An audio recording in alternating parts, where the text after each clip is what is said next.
Number 1। आनंद मनुष्य के भीतर ही निवास करता है, परंतु मनुष्य उसे स्त्री में, घर में और बाहरी सुखों में खोज रहा है। नंबर 2।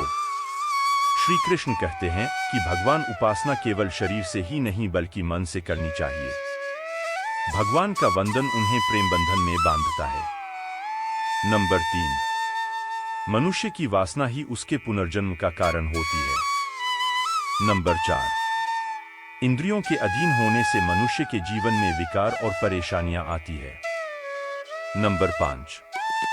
संयम यानी धैर्य, सदाचार, स्नेह और सेवा जैसे गुण सत्संग के बिना नहीं आते हैं। नंबर 6।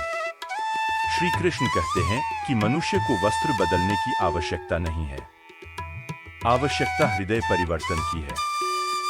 नंबर 7।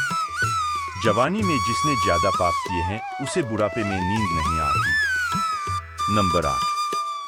भगवान ने जिसे संपत्ति दी है उसे गाय अवश्य रखनी चाहिए। नंबर 9।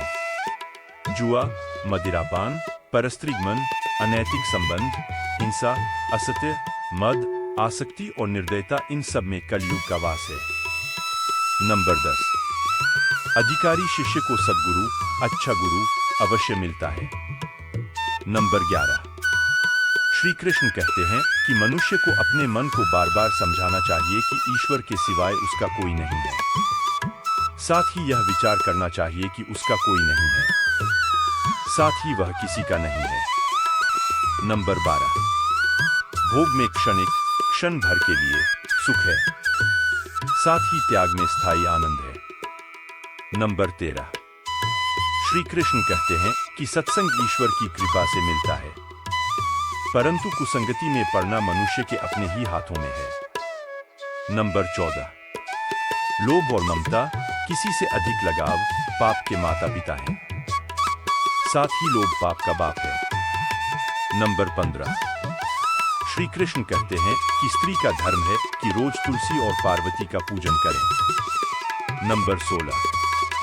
मनुष्य को अपने मन और बुद्धि पर विश्वास नहीं करना चाहिए, क्योंकि ये बार बार मनुष्य को दगा देते हैं। खुद को निर्दोष मानना बहुत बड़ा दोष है। नंबर 17। यदि पति पत्नी को पवित्र जीवन बिताएं तो भगवान पुत्र के रूप में उनके घर आने की इच्छा रखते हैं। नंबर 18। भगवान इन सभी कसौटियों पर कसकर, जांच परख कर ही मनुष्य को अपनाते हैं।